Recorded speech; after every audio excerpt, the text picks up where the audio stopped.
The house was built in the 1870s, and to understand something about it I tell the story from the beginning of the 18th century, for that is when many families along the west coast of Ireland became occupiers of land. When they became occupiers, they were paying a high rent for it.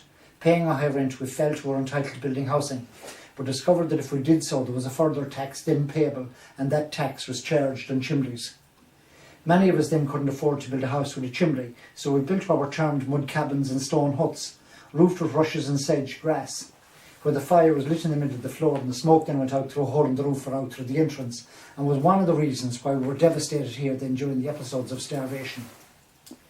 Towards the middle of the 19th century, the tax system changed. Gone or abolished was the tax in the chimney, but the tax then levied on the amount of daylight that came into the house.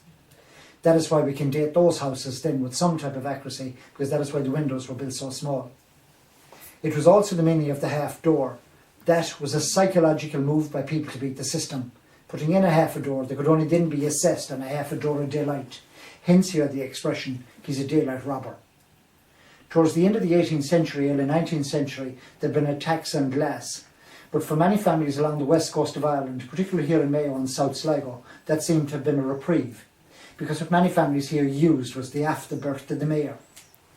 When the mayor foaled, they prepared the placenta and used that as a shield on the window.